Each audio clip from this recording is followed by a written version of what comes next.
Ladies and gentlemen, or let's just be honest here, gentlemen, welcome to Cactus Magic. I am your humble host, Plastic Cactus. Just getting in on this magic video business, specifically with some Commander. And this is the virgin video. But don't worry, I'll be gentle. Before I get to that, let me briefly tell you a little bit about me.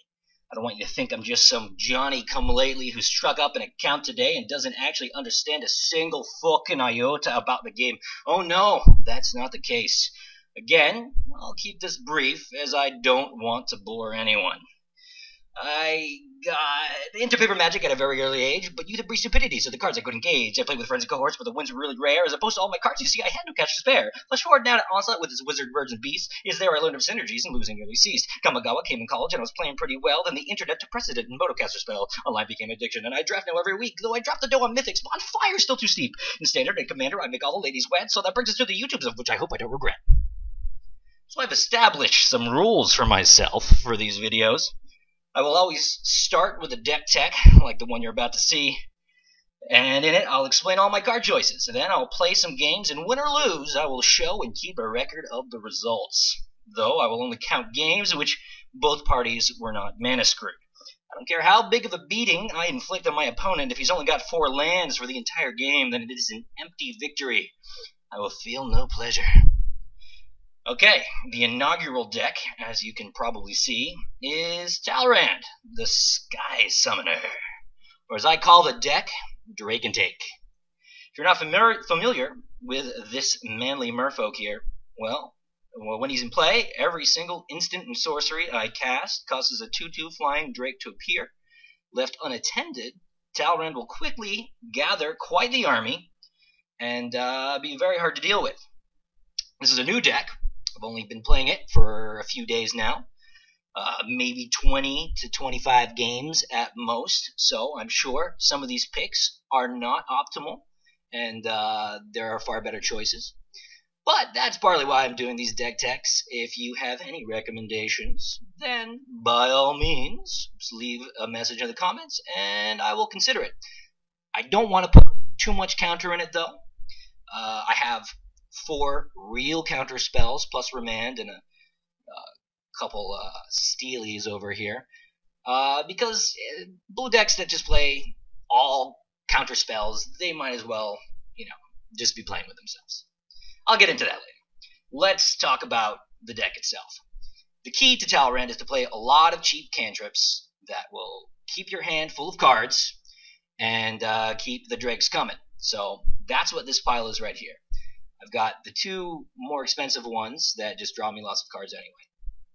Fact or Fiction and Deep Analysis on the medium size as far as casting cost is concerned, but they're very, very good cards. Deep Analysis, I mean, it gets you 4 cards, and 3 life in Commander is absolutely nothing.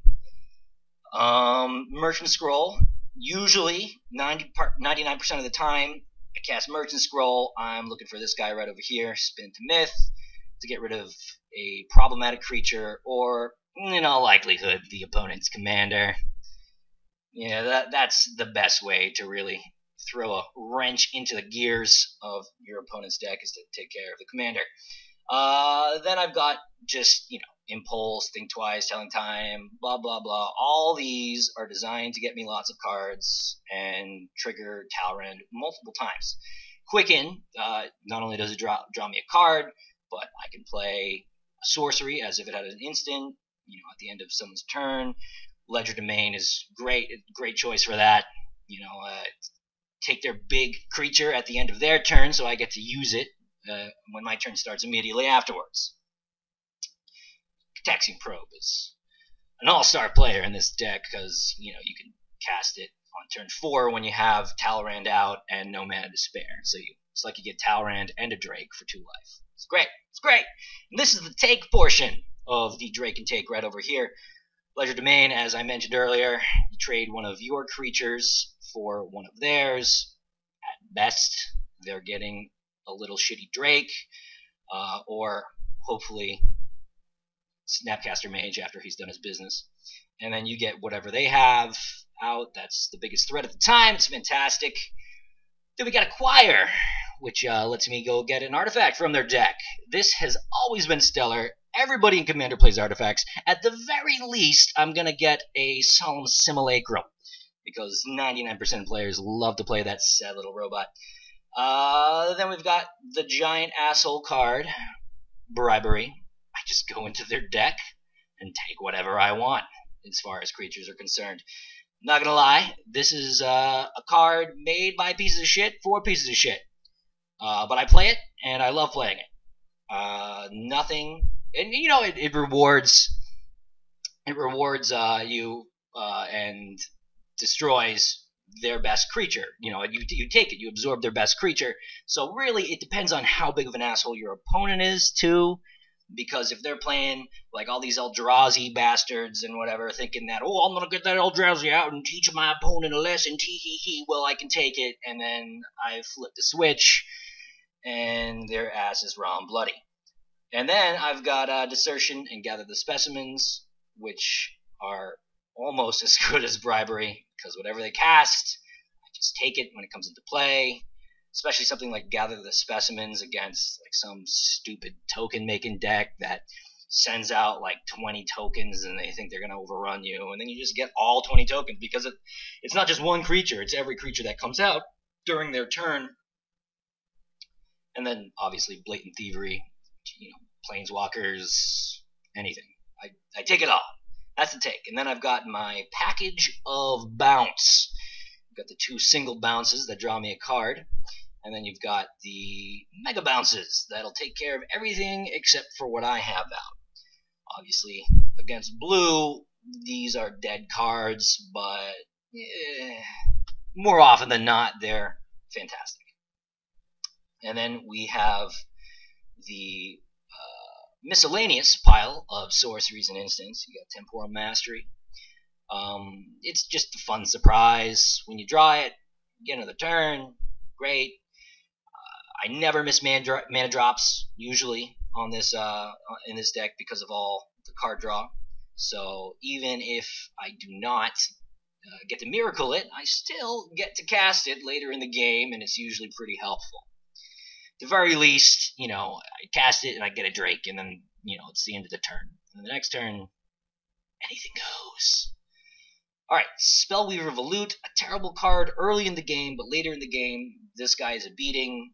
All my instants are now coming out again. And it doesn't go away until there's no more instants left. As I mentioned before, Spin into Myth, a stellar card.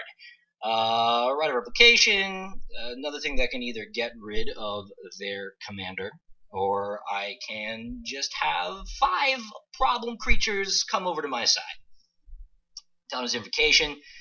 I mean, how can I say no to 3 Drakes, possibly 6 if I recur it with Snapcaster later on? It doesn't really do a whole lot, but look at it. It's really adorable. Where is he? Yeah, come on. Alright, Gigadrouse. I wish when you replicated it, you would get a Drake for each replicate. It's not the case. But it is a very useful one drop that I can cast on the opponent's upkeep, tap down all their lands, so it's essentially like I get another turn, and I get at least 1 Drake out of it. Onto the creatures and Soul Planeswalker Tamiyo.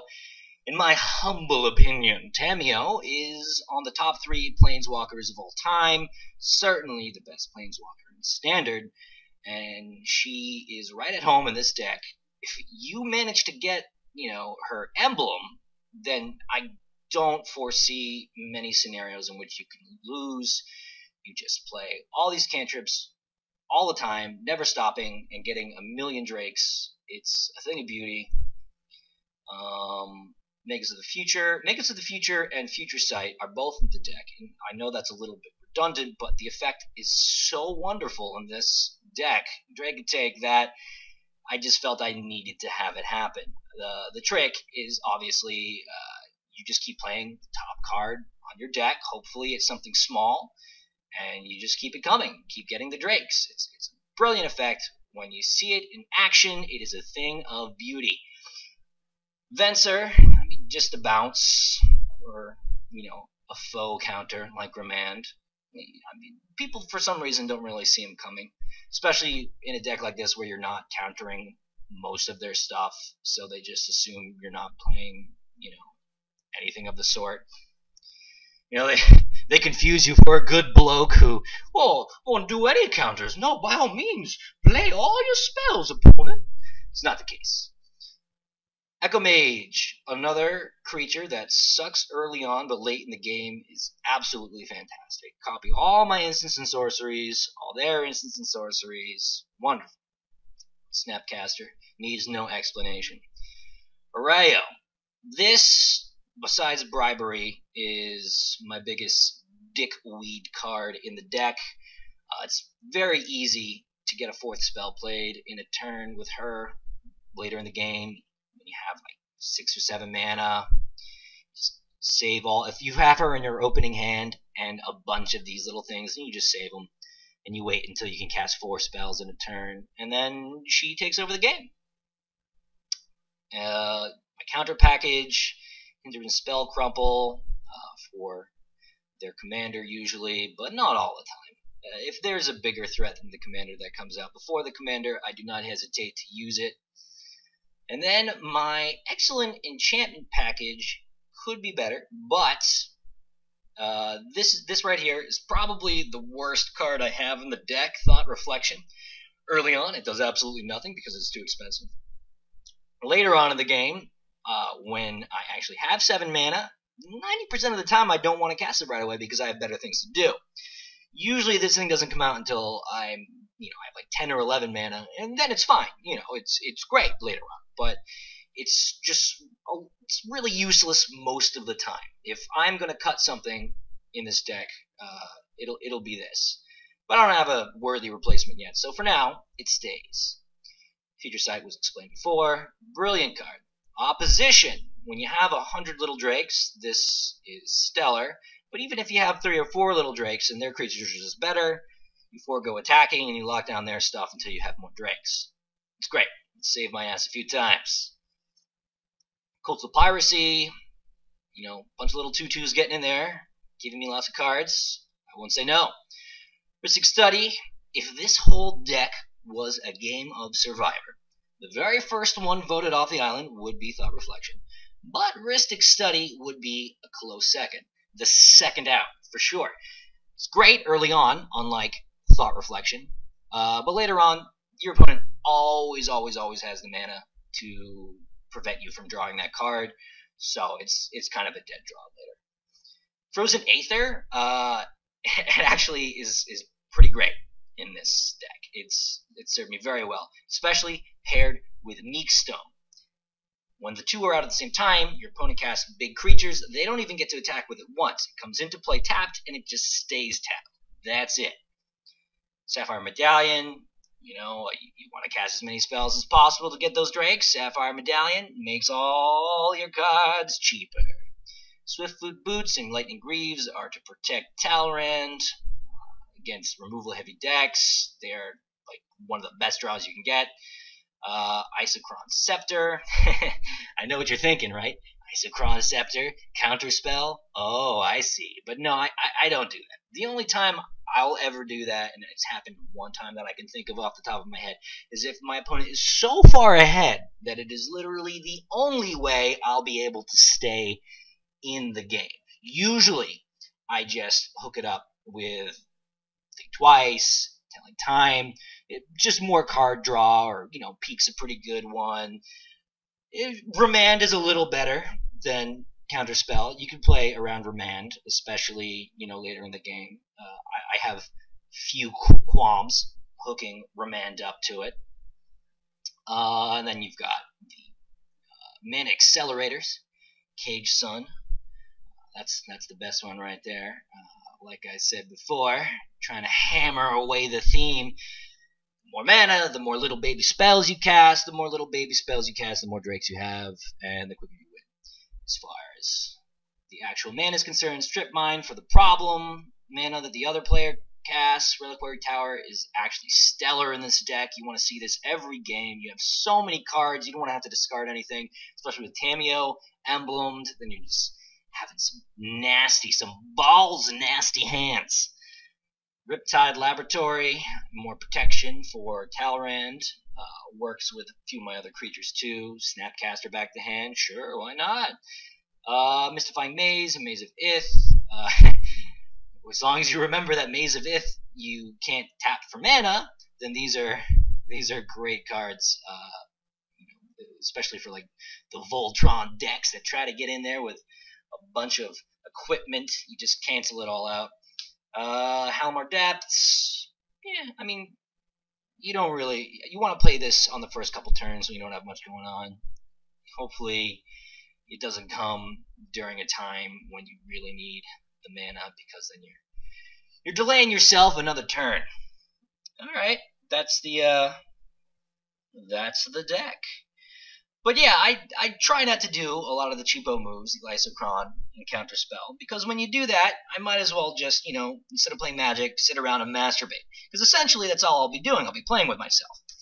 I mean, if you play Recurring Land Destruction that locks you down at less than 4 mana, masturbate. If you play the Counter Draw deck that smacks down every spell you cast every single turn, that's masturbating. One-shot combo decks that follow the same road every game and win before your opponent even understands that he has just been fucked in the bloody ear, masturbating. Although, those are sometimes fun to watch. But enough of this nonsense. Let's the games begin.